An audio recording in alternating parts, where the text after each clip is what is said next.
Welcome to our second webinar on the crisis in the Ukraine with our own expert from the Hebrew University. Before Professor Press-Barnathan and Dr. Laron begin, I would like to invite you to join Hebrew University's initiative to help researchers and students from Ukraine by providing a safe academic haven. Tikkun Olam, repairing the world, is a moral imperative for each of us and a value that is integral to the mission of the Hebrew University. We are profoundly dismayed by Russia's brutal military invasion of Ukraine. Our hearts are with all who have been harmed, have lost family and friends, and remain at risk. In a show of solidarity with the Ukrainian people, Hebrew University is offering temporary academic posts to Ukrainian academics, as well as the opportunity for Ukrainian graduate students to continue their research and studies at Hebrew University, offering monthly stipends as well as free room and board at on-campus residences. How you can help? Hebrew University has set aside a modest amount towards helping those from the Ukraine. Your support will enable even more students and scholars to be able to take advantage of these opportunities. We will put more information about the chat. And now, I would like to introduce to you Professor Galia Press-Barnathan, the director of the Leonard Davis Institute for International Relations at the Hebrew University, and a professor in the Department of International Relations, and Dr. Guy Laron, a senior lecturer in the Department of International Relations and the author of the sixth. We look forward to learning about and better understanding the current crisis. And Galia and Guy, please, the floor is all yours. Thank you. Okay. Thank you. Hi, everyone. I will start this. I'm, as I said, the engaged interviewer. I'm very happy to be here, and I'm glad to see a lot of people are joining us. Let me just give a few words of context, I guess, before we zoom into our main topic here. We're almost a month into this really horrible war. Clearly, this is a dramatic, historical event. The Russian invasion and breach of sovereignty of, a large state in Europe is, the first large-scale war in Europe since 1945. And there's so much we can say about this war, the causes of the war and its consequences, but we will not do this here tonight, maybe on another webinar. But I would just say that I think that the war has generated major strategic and normative challenges to the Western democratic camp. The initial point for me is that the risk of military escalation, which we're still sort of looking at very carefully, has generated these basic dilemmas that are embodied in the principled American decision not to use military force to help Ukraine, despite the large-scale human suffering that is taking place there, and and all of that. So I think that's the starting point of the various dilemmas that face the Americans, that face the European states as well, that are more closely involved in this conflict.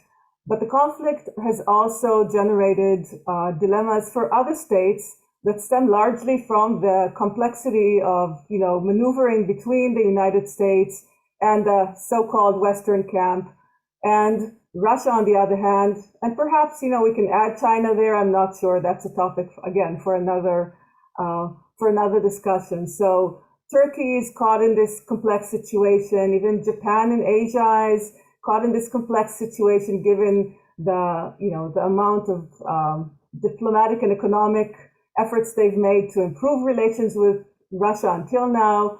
I'm saying all this just to put the Israeli case in a broader international context. Clearly, we have our own issues, but we are not alone with these dilemmas. So there is a broader context here. However, the goal of our conversation today is to zoom in to look at where Israel stands in face of this war. And as you could see from the title of this webinar, we know that the war has intensified tension and friction between the US and Russia, and that has put Israel in a complex situation of maneuvering between these two, or as we said in the title, East and West. However, it's important to remember that this is not a new thing that, as we will soon hear, this need to maneuver between East and West is actually something that the State of Israel had to deal with from its creation. Consequently, the way we thought of, Guy and me thought of structuring this conversation is to actually begin by dedicating time to examine the history of this complex triad, Israel between the US and the Soviet Union turned into Russia later. So we want to talk about the historical context, which, Guy is the best expert we could talk to about this. And then we will turn to discuss the current situation, the various competing interests that Israel has in the current situation, and we will end with raising the dilemmas that come from a normative perspective in terms of how we manage these more strategic, rational dilemmas, and what role do normative factors have in this situation. So this is the plan. I hope you stick with us. We will, at the end, look at the questions that you are welcome to write in the chat. I will try to manage them, and Mara will help me here. And if there are many of them, I apologize in advance that we won't. We'll have to pick and choose, and I hope we can continue the conversation later on somewhere else on another platform. So without further ado, Guy, I turn to you. And I'm happy to hear about the historical context of all of this, because there's a lot of it going on and people are less familiar with the history of these relations. Yes, so Israel and the Zionist movement have a long history with Russia and later with the Soviet Union, trying to, squeeze 100 years into 3 or 4 minutes. Basically, Russia was the cradle of the Zionist movement, and it was a political movement that acted in parallel to the Communist Party that would later spawn the revolution in Russia. So Zionists and communists were ideological foes. And for that reason, once the Bolsheviks came to power, they gradually but consistently tried to strangle the political activity of the Zionist movement in the Soviet Union. So in 1948, when the Soviet Union decided to support, well, even earlier than that, in 1947, when the Soviet Union decided to support the creation of Israel, basically to support the two-state solution at the United Nations, when the Soviet representative, Andrei Gromyko, stood up and spoke about the catastrophe that happened to the Jewish people, i.e. the Holocaust, and about the Jewish people's right to have a national home of its own in Palestine. That was a big surprise, okay? People didn't expect this ideological U-turn from the Soviet Union, especially since its declared ideology was to oppose national movements and speak about the solidarity of the working class the world over. We don't know for certain why Stalin decided to support the establishment of Israel. Various reasons, but at this point, he was obviously interested to push the British Empire out of the Middle East. So that must have been reason number one. Another thing is that he knew that there were plans to create a pipeline between Saudi Arabia and the refineries at the Haifa Gulf. That was a great way to subvert American plans to do that. Other than that, I think that Stalin realized at that stage that he couldn't work with any of the royal Arab regimes in the Middle East. They were conservative and pro-Western. So I think it was pretty clear to Stalin that once there would be a Jewish state in the middle of the Arab world, there would be a war, and that war would rock the social order in the Middle East in a way that might be beneficial to the Soviet Union. So the years 1948 until 1953 were the high point of Israeli-Soviet relations. It's not just that Moscow allowed about 300,000 Jews to immigrate to Israel, and during the war of 1948, that was great help because that was manpower that Israel could recruit and use in the battlefields. Israel also purchased 22 weapons to the tune of $22 million from Czechoslovakia, but that wouldn't have happened without Soviet approval.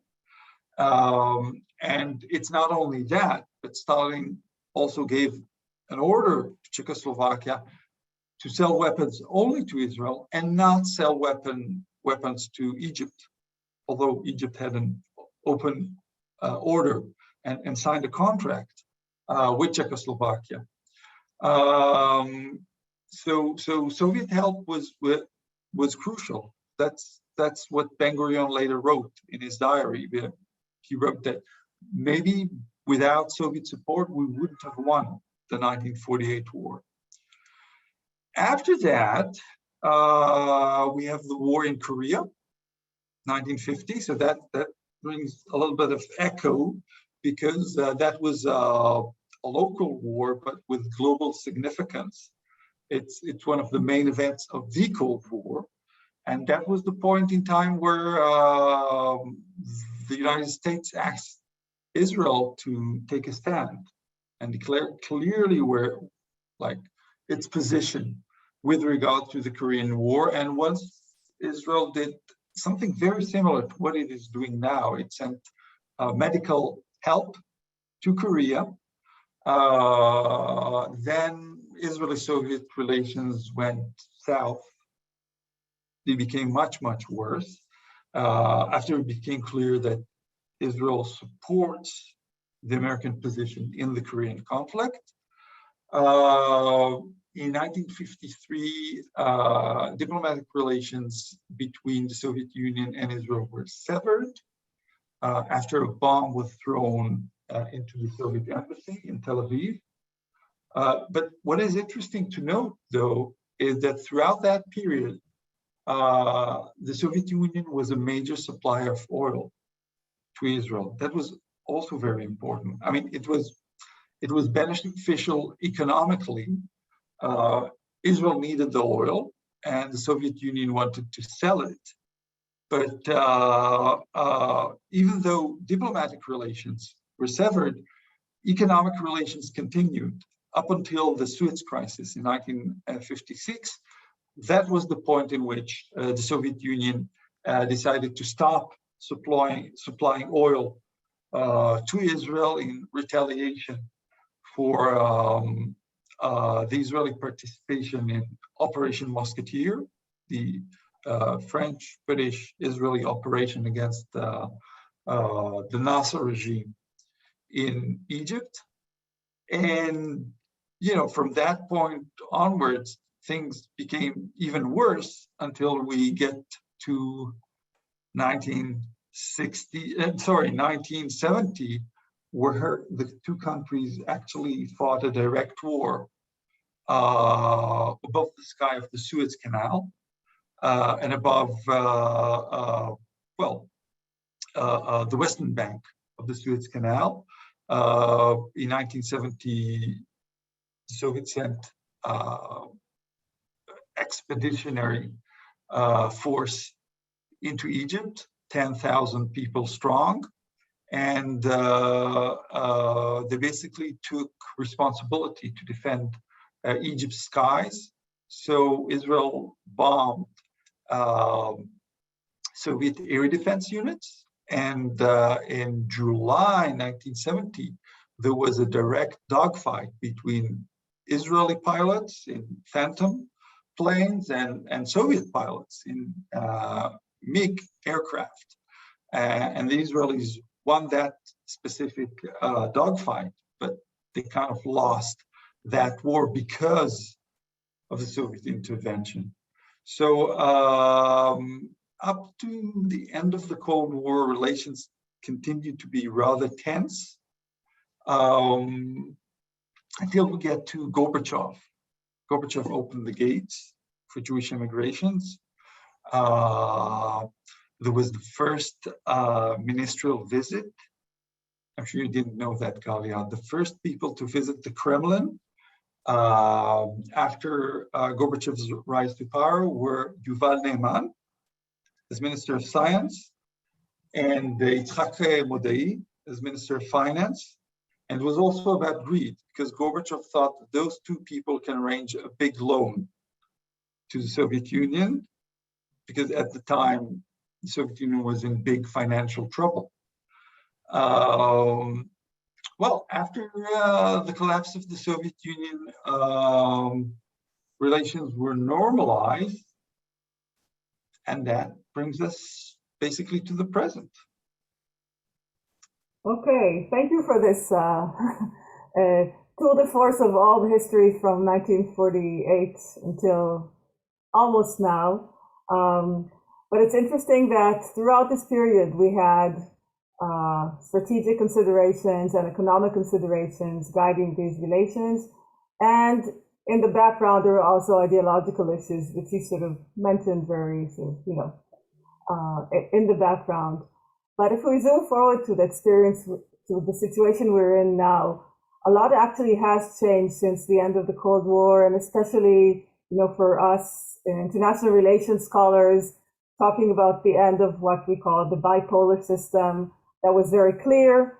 In many ways, I would say the period now is somewhat similar to the period when Israel was formed. It was different in many ways, but in terms of the system that is not sending extremely clear signals. And the story that Guy is telling us is how as the Cold War emerged and became stabilized, so were the choices for Israel in terms of the camps it was supporting. Then the Cold War ends, the Soviet Union collapses, and the system in general becomes a bit more complicated. We are talking about first at the age of American hegemony, American unipolarity. These are the terms we use. But since probably the early 2000s, many people are beginning to wonder whether this is changing and we're moving towards a system that's more complicated, more complex, a multipolar system. We see the rise of China, and we see a resurgent Russia that is becoming at least more active and more ambitious to return its former status, at least under Putin.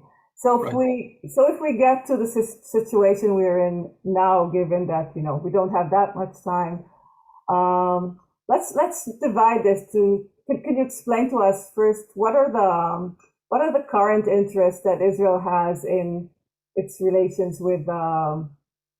Let's start with Russia, okay? And then we could compare this to the interest with the US, and then we can see that we have a dilemma. So, well, Putin comes to power in 2000, right? And I think the main interest that Israel has vis-a-vis Putin is to convince him not to sell weapons to Arab countries, because Putin is about several things, but one of the main ones is oil. Okay, one of the things that people don't know about him, that he wrote an MA thesis about this particular question. And in that MA thesis, he described Russia's economic strategy, and that it should focus on exporting raw materials, particularly oil and gas. So if you want to export oil and gas, you better have good relations with Arab countries that produce oil and gas. You want to coordinate prices in the energy market with them. So one thing that Israel was concerned about was that Putin would decide to sell a specific air defense system to Syria, and that's the S-300 or the S-400. So lots of the meetings between Israeli leaders and Putin revolve around that question. Then we have the Arab Spring and the civil war in Syria, right? That's 2011. So from that point onward, what Israel is concerned about is Russian attempts to support the disintegrating Assad dictatorship in Syria. And at some point, Putin decides to militarily intervene in Syria. And from that point onwards, both Israel and Syria have an interest in not colliding militarily in Syria. Russia. Israel and Russia. Yeah. So, I mean, what Putin wants is to have Assad remain in power. And Israel, I think, was agnostic about who would win the Syrian civil war. Like, we thought all of the local or Syrian actors involved were equally bad. So, but what Israel definitely didn't want is to see Iran ensconcing itself, establishing itself in Syria.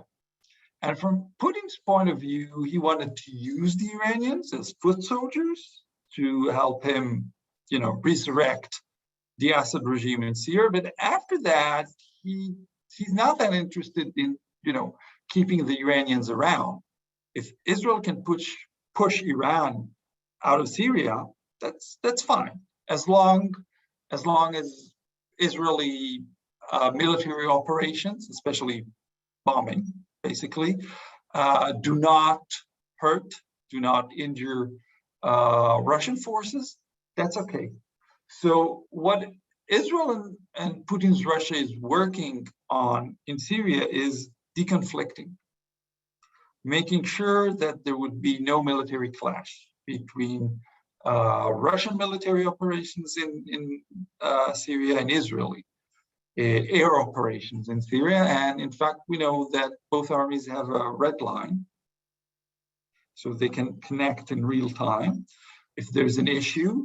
And every few months, an Israeli prime minister was Netanyahu, or now Bennett, goes to Moscow basically to, unfurl a map of Syria and say, this is where we are, this is where you are. We want to avoid confrontation, and let's talk about how we do that. So that's Israel's main strategic issue with Russia itself, okay? So not, bringing relations into a crisis, in order not to find itself in the same situation where Israel was in 1970, fighting directly with Russian forces, as I just described. But I think it's not only about Russia. It's not only about Syria. There's also, Israel have relations with countries that trade with Russia, like China and India. So, the Russian dilemma for Israel is bigger and more complex than Syria per se, in my view. Okay. Okay, let's switch to the American side. We still need the Americans, right? Absolutely. Okay. What would you say are, if you just had to let, the basic ongoing Israeli interests since the Cold War in, in maintaining solid strategic relations with the U.S.? No, I mean, there's no doubt that Israel is a loyal ally and a strategic ally in the Middle East, like a solid American ally in the Middle East. The two countries have extensive security, education, economic relations. But if we're speaking like specifically what happens since the Russian invasion into Ukraine and that implication on Israeli-American relations, which I think, right, you were kind of pointing in that direction. Well, I think the Biden administration would have been much happier if Israel would have more enthusiastically supported American diplomacy and NATO actions with regard to that confrontation. I think there's some understanding why Israel supports the Western position on the Ukraine conflict. It also supported the Western position in the UN and condemned the Russian invasion to Ukraine. But I don't think that for the Biden administration, like the most urgent thing right now is to see Israel vocally supporting Ukraine.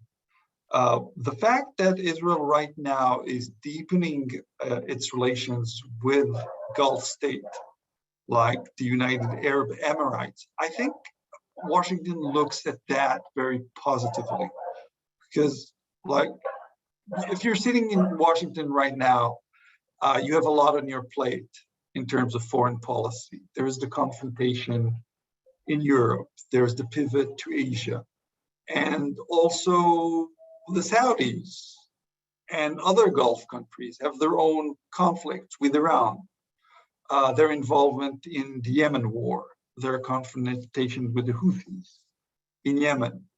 So if Israel could play a role, it could not replace the American role in the Persian Gulf in terms of securing maritime navigation and the oil trade in the Gulf.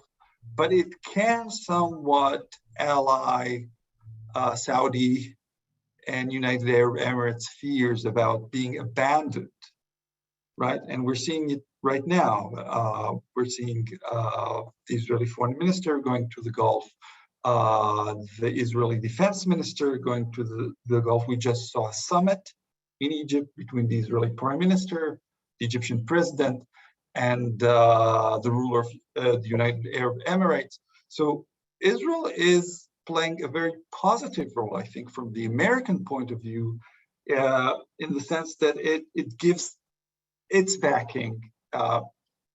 Well, I think maybe a security umbrella would be a stretch, but it can play a positive role in securing the security interests of Gulf states other than Iran. So I think that's a bigger plus, a bigger advantage from an American point of view than what Israel would say or not say about the conflict in Ukraine, in which it cannot play a major role in any way. Sure.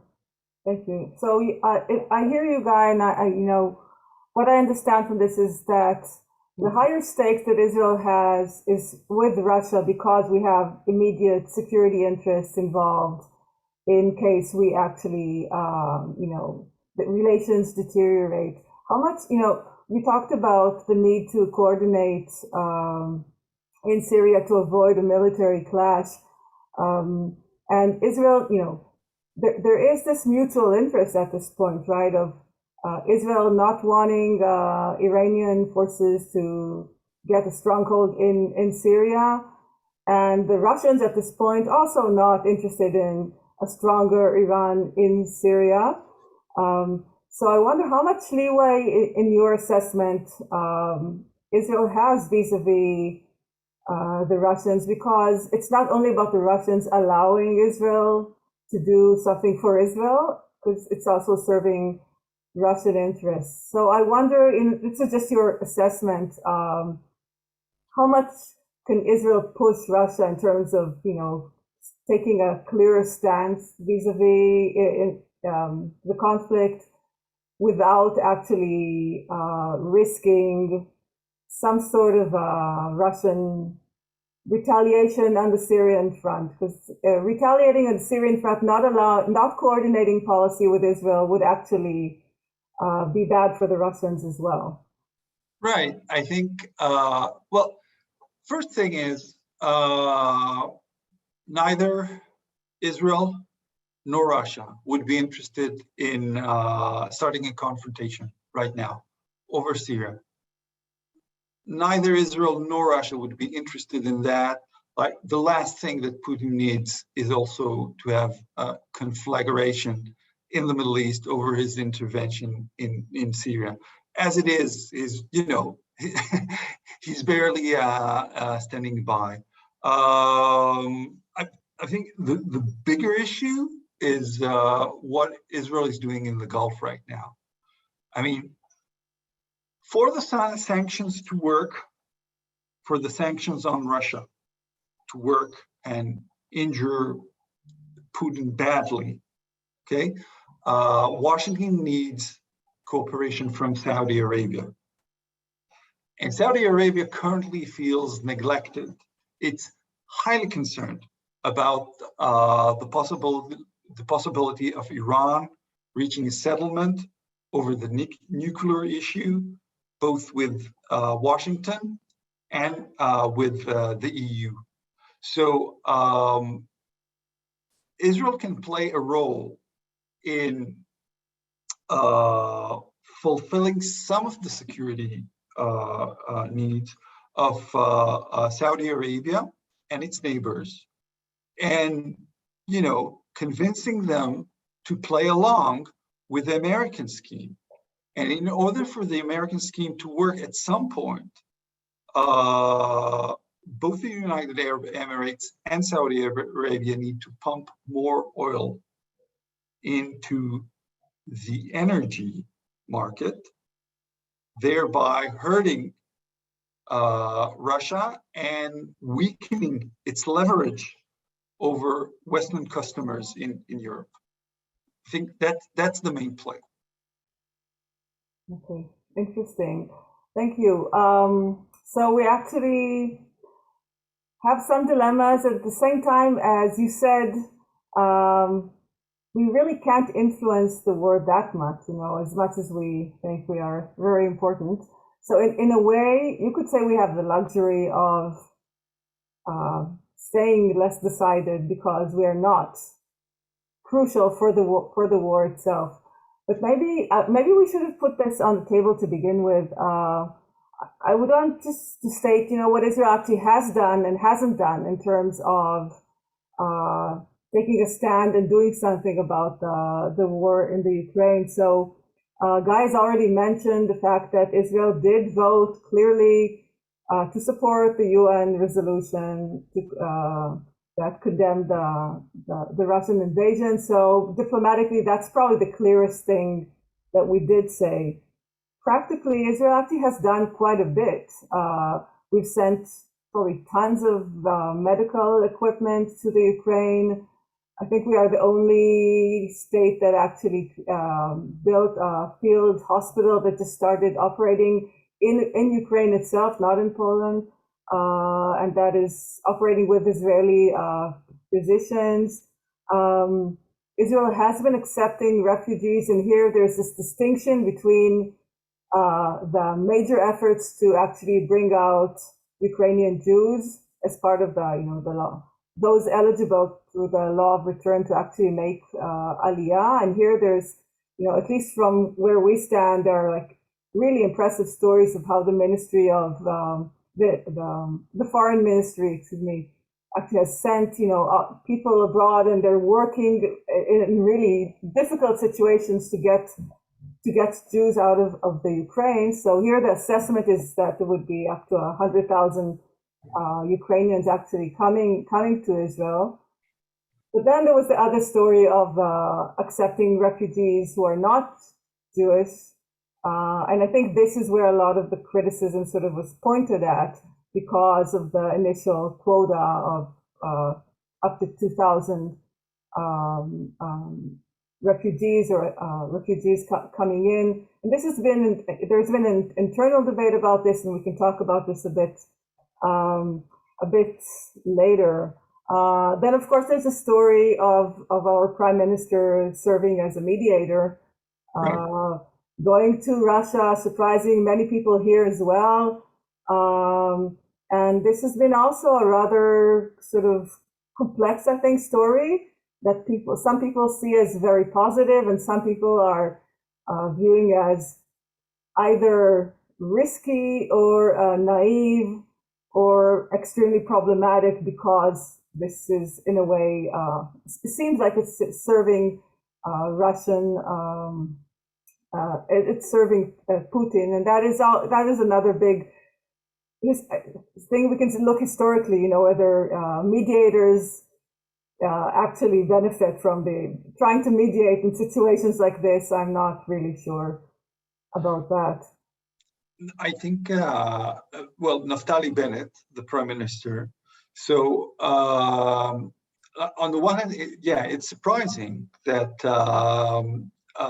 he emerged as a mediator, a surprising mediator in this conflict, and it seems that both the Ukrainian president and Zelensky and Putin are declaring publicly that they use the services of the Israeli government.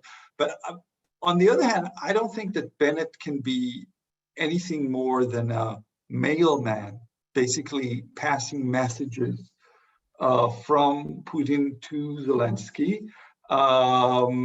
So a mailman more than a mediator, because at the end of the day, if there'll be any kind of settlement of the Ukrainian conflict, Israel is much like, it's too small in terms of its imprint in either Ukraine or Russia to play that role. Like, if and when Russia and Ukraine would discuss seriously a settlement between them, then only the big guys would sit at the table, and that would be the United States and the European Union. I think these are the only actors that matters in a case like that. Yeah, I tend to agree with you, although one of our, Elena from the audience has noted that perceptions and optics are important, and the visit of Prime Minister Bennett to Russia accomplished important perceptive roles.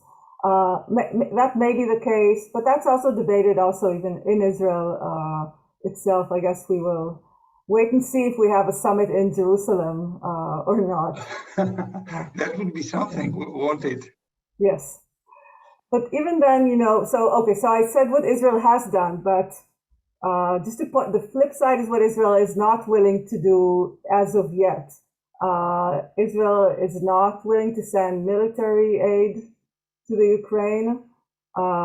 We've heard President Zelensky give his very angry speech to the Israeli Knesset a few days ago. They would really want to have something like our Iron Dome, which would be extremely helpful for them. And I guess the other big thing which I've seen in the questions as well is the issue of sanctions. Israel has not joined the direct sanctions against Russia. It's complicated for Israel in many ways, and maybe I can say a bit about that. Israel has, though, tried to maneuver between this, not to actually endorse the sanctions, but at the same time, Foreign Minister Lapid has said very clearly that Israel is doing its best not to become a tool to actually circumvent the international sanctions. So, for example, they just announced a few days ago that Russian oligarchs could not park their private jets in Israeli airports for more than 48 hours. So they can come here, but they can't actually move like their planes and their yachts to Israel. And this is, of course, something that's going to be very complicated to follow through. And I am curious to see how long we can actually stand in face of pressures to actually join the direct sanctions. One point that may be worth mentioning there is that, even if the state of Israel is not officially applying sanctions, Israeli companies that are actually operating at the global level will probably have to comply with EU or US sanctions if they want to continue to play the global role. And that may be more important than what the Israeli government does. Guy, do you have any thoughts on that? Well, one last thing about the Bennetts role as a mediator. I think one of the interests of Putin of assigning Bennett that role is by giving him the role of mediator. That buys time for Bennett to not take a position, right? So if there's international pressure to say, like, Israel, you should step up to the plate and do your part. So Bennett can say, yeah, I don't want to take a too overt position because that would hurt my role as a mediator between Russia and Ukraine. So that's one thing. The other thing, Israel's economic relations with Russia itself is not particularly important for the Israeli economy, but then Israel has a lot of important relations with Russia's neighbors, right? So the big secret, but it's no longer a secret. So I can say, Israel buys oil from Azerbaijan, right? If Putin wants to interfere in that trade, which is important to Israel, he can easily do so, okay? Then there's significant military sales in Asia. Putin can interfere in that as well. Okay, confrontation with Russia. What would it do to Israeli-Chinese economic relations? Because China is kind of an ally with Russia. So the issue of economics is not so much about Israel's relations with Russia, but rather Israeli economic relations with Russia's neighbors. So obviously, like, if Biden would have wanted Israel to take a clear stand on the sanctions issue, well, that would have happened tomorrow or even today if, Biden pushed really hard. But since he isn't doing that for reasons I mentioned, I think for Biden, it's much more important what Israel is doing in the Gulf, in the Persian Gulf, rather than what it would do vis-a-vis the Ukraine conflict. So since Washington isn't pushing Israel hard on this point, Israel would deliberate and equivocate as long as it can. Because if there's something we know from history, that politicians don't take hard decisions until they must. Which may be the wise thing to do.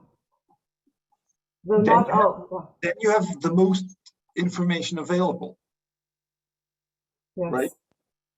Indeed. And that, I guess, leads me to the last point I wanted to sort of open up, and that's the ongoing, I guess it's still like a secondary discussion about the normative dimension of Israeli policy. And we've seen in Israel, both, I guess, within Israeli society and also among politicians, this discussion about whether Israel should be making a much clearer stance, just in terms, not in strategic, but in normative terms, because there's clearly you know, the bad and the good in this story, at least in the big picture. And we've heard this from various people, just in terms of the general Israeli. Okay, I guess there are two issues here. One is just our moral responsibility in general as a state, as, you know, democratic state, part of the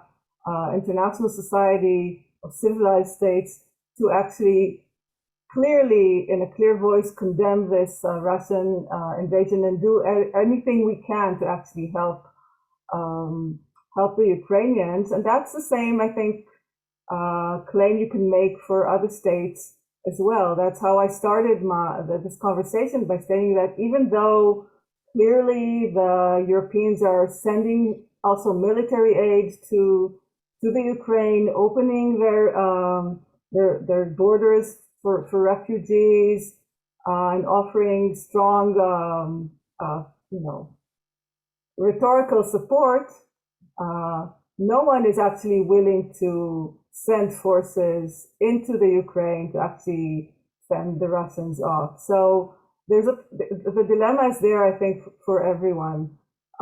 In the case of Israel, the second argument that is raised here is that Israel actually has a special moral responsibility, given the unique nature of our state, our history, the Holocaust, our history as a state that, you know, of refugees, and that we have to go this extra mile to be sensitive to these issues.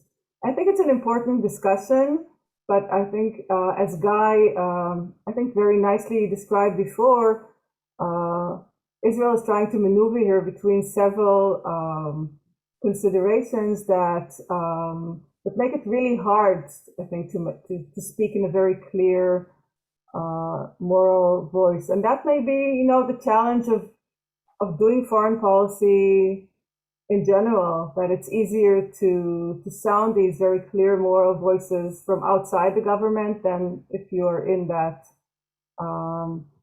position. I should say also that a lot of this discussion is not, I think, as forceful when we talk about military aid to the Ukraine. It's clear why this is problematic.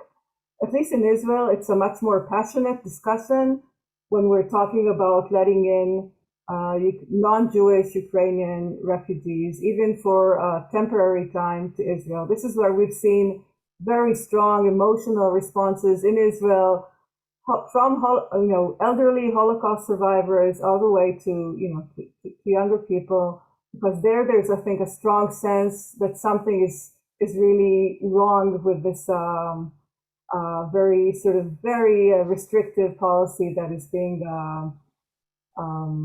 applied by our government, Interior Ministry.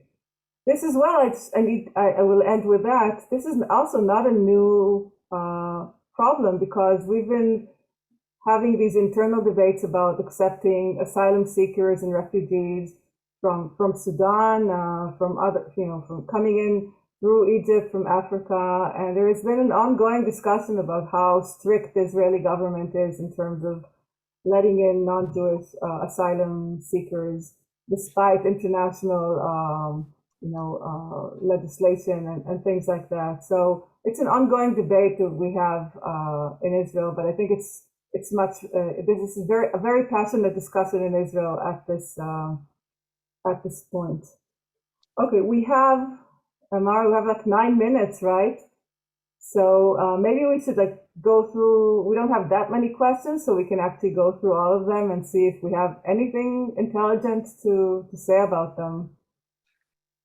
Okay. Sure. And if anyone else wants to add questions, you know. And Galia, you can look also in the question and answer box. There are questions, even if I think you touched the points that were asked. It's a different one. Okay. I was looking at the chat. Okay. Yeah, there are some you touched some point, but if you want to read those questions too. Okay. Okay, let's see what we have here.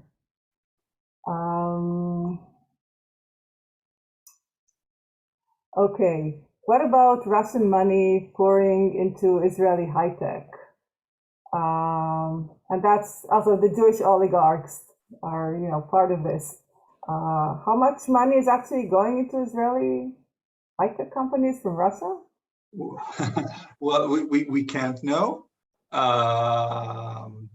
but I don't think it's a major consideration for the Israeli government. American investments in Israeli high-tech companies are much more important, and also the technological ties that run through various levels and different sectors, both civilian and military, far outweigh any role that Russian Jewish money plays in Israel's high-tech industry. So I don't think that's the reason for Israel's cautious stand with regard to the Ukrainian conflict. Okay.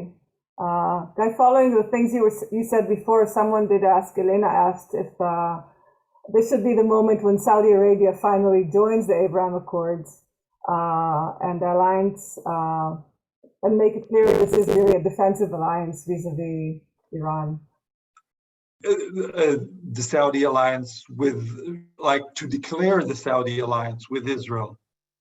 I think, we've come a long way in terms of this very, it's an open secret by now that Israel has relations, contact, communication directly with the Saudi government. Okay, it exists without an overt declaration, but I think in the last few years, the Saudis have signaled in every way possible that they think about Israel as an ally. Whether it would be publicly declared or not, I can't say. It's a very reasonable hypothesis that it will happen in the next few months and years. Saudi Arabia and Israel have joint interests, and by all means, we can think of that alliance deepening in the following years, along the lines, by the way, that Israel had an alliance with the Shah's Iran, that is basically energy in exchange for technology. Okay, thank you. There was another interesting question about relations between Israel and Turkey, especially in relationship to a future selling of gas to Europe, and how will Russia see this possible move? I don't think Russia is intimidated by Israeli liquefied natural gas sales to Europe. The acronym is LNG. No, what Israel can supply doesn't even tickle Russian abilities in terms of export and in terms of the quantities that the European energy market needs to get by. Turkey is a very important country in what will happen in terms of energy supply to Europe. Turkey, because of its locations, hold the keys to Europe. It's at the gates of Europe in terms of getting big quantities of gas, say from Qatar, to Southern Europe, and from there to the rest of the European Union. So I think, and we already seen that Israel and Turkey have an interest in improving their relations because they can cooperate in being transit territory to supply Persian Gulf gas to Europe. I think that would be the key for Israeli-Turkish cooperation in the near future. I should add that I think this question is timely because we've also seen a very dramatic visit of our President Herzog to Ankara, which seems to bode a new beginning of normalization of relations between Israel and Turkey, and that has to do more with Turkish, I think, economic needs at this point. And we actually hosted at the Leonard Davis Institute last week a first meeting after a very long time with a group of Turkish scholars, and they were extremely skeptical at the end about the likelihood of like a real gas deal between a gas pipe between Israel and Turkey, given the fact that to actually build cooperation on energy requires such at least a basic level, but solid level of bilateral trust. It's a long-term project, and they were very skeptical that this is actually likely to happen. But we do see this change in Turkish-Israeli relations, which is related to other things, but I think the war is going to make it even more important for Turkey to actually rebuild this relationship. So that is a good question. Someone asked about, what happens if Putin is actually leaves office one way or another, if the war actually goes very, very badly for Russia, and does Israel have any relations with the Russian opposition so as, we can cooperate with them later? I still think this is wishful thinking. There is the opposition in Russia today is in prison. It's in prison, and the social forces that can support this opposition are fleeing Russia. Like, you would think that if there would be a major political change, it will come from above, from like someone within the Russian elite would decide to remove Putin or put him aside. But it's, who knows? I'm not sure even, Biden knows the answer to that question. It's a big mystery. Yes. Okay, I'm looking quickly at other questions. I think we addressed some of them before when we talked about, questions about the moral issue arising from not directly calling out Russia. It is an issue, and I think all major powers are implicated one way or another with this. And it's something, that I think it's important to think about this and discuss and not brush it off. Are there sections in Israeli society that are particularly pro-Russian? That is a good question. I hear much more pro-Ukrainian voices everywhere, people putting their flags on, the Ukrainian flags. But I actually do not know people who immigrated from Russia, if there's support for Russia here. There's actually... Well, I think there's some sympathy in the Israeli right towards Putin. I wasn't following that discussion very closely, but I'd say that the voices that support Israel right now in the Israeli public sphere are pretty muted. I mean, largely the conversation is pro-Ukrainian, very sympathetic towards Ukraine. Yeah. Okay. Maybe we'll end with just the strong comment by Akiva. I don't know if everyone can see the Q&A as well about Israel, between right and wrong. And Akiva suggests that when Israel finds itself any place but on the side of right, it stands to lose its status as a respected moral voice.